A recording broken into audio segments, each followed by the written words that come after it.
Sussex Sharks won for the first time at the second attempt in this season's Yorkshire Bank 40 competition, defeating Northantshire Steelbacks at Wantage Road by 61 runs on the Duckworth-Lewis method, a defeat meaning it's 2 losses out of 2 for the home side. Ed Joyce won the toss and batted, but then saw his side make a disastrous start. Luke Wells was out to the 13th ball of the match, edging a sharp delivery from David Willey to Andrew Hall. Matt Pryor was out in the next over for 3, nicking Trent Copeland behind for the first of his 5 wickets. And when the big Aussie bowled Rory Hamilton-Brown in the 6th over, Sussex, who'd batted poorly in their defeat to Worcestershire last weekend, were struggling again on 12 for 3. Such a start takes a huge total after 40 overs out of the equation. Joyce and Chris Nash had to start all over again, but they refused to let their hosts get on top of them any longer. They had to be really careful at first, of course, but as the innings progressed, they both began to find their range.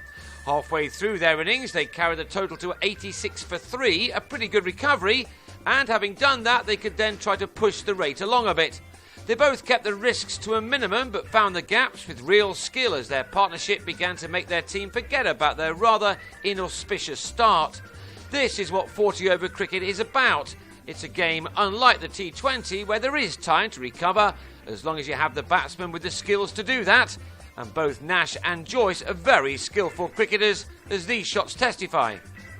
Nash did give a life on 43 with a total of 102. Matt Spreagle is a tall man, but not tall enough to cling on to this tough opportunity.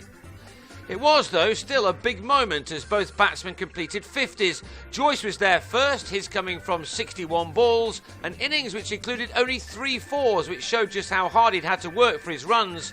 It was the 56th time that the Irishman had got to at least 50 in his one-day career. Nash was up next. This was his 17th one-day half-century, and that was also only his 3rd boundary. It had been a battle all right, but thanks to these two, Sussex were coming out of it on the right side. It's not the first time, of course, that these two have excelled together at the crease. After all, they used to open the batting together. With the 50s out of the way and with plenty of wickets now in hand, both batsmen could crank up the risk-taking a little as they went in search of quicker runs.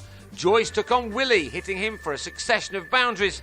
Willey's 7th over went for 16 runs as Sussex started the last 10 overs of their innings in real style. With 9 left, they'd moved on to 159 for 3. Joyce then tried to ruin Copeland's figures by whipping him for a 6, the only one of the match. Both batsmen deserved their hundreds. Joyce, though, fell on 90. Not the first time he's been dismissed in the 90s this summer. He turned a ball from Stephen Crook to Copeland to end the partnership on a brilliant 173. So Sussex were left with 5 overs to add to their 185 for 4, but in their pursuit of quick runs, they lost Ben Brown, who was LBW, trying the scoop. Copeland got that wicket and then added 2 more in the last over. Nash needed 5 to make his 100 off the last 6 balls, but at the first of them, he drilled Copeland to Hall. And the innings was ended when Chris Jordan was bowled, giving Copeland his best ever one-day figures of 5 for 32. The Sharks ended on 215 for 7 to at least give them a chance. The Steelbacks made a steady start to their reply through Stephen Peters and Carl Kurtzer, who put on 23 in 5 overs. But by the end of that 5th over, they'd lost Peters, who was legged before to Jordan for 20. The last ball of the 6th also saw a wicket. Alex Wakely, their captain, the man to go this time, as he poked at a ball from James Anyon and was caught by Hamilton-Brown. Sussex were right back in the game when Kurtz's rather sluggish progress was ended in the 10th over. He tried to pull Anyon but picked the wrong shot and gave Michael Rippon a simple catch at mid-on. That put the Steelbacks on 42 for 3, and so they now needed to find a pair in the Joyce and Nash ilk to form a partnership, which would give the very good Northamptonshire lower order the opportunity later in the game. They may also have had their eyes on the weather with some rain about. Indeed, that rain came into effect just after David Sales timed his shot off Chris Liddle perfectly, but only placed it into the gauntlet-free hands of Pryor on the boundary. The 40-minute delay that followed for rain meant a revised target of 195 from 33 overs, meaning that the home side now needed 117 more from 14. On the return, Spreagle was well held by Nash off Michael Yardy for 16. Ben Duckett was the 6th man out with a total on 88, edging Liddle behind after making 8.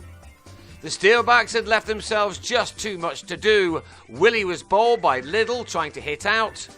Hall went in the same way off the bowling of Jordan.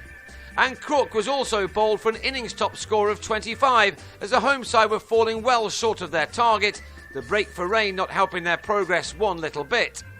That rain returned again with Northamptonshire on 122 for 9. The target was altered, but it didn't matter as the rain did not relent this time, giving the Sharks a victory by 61 runs.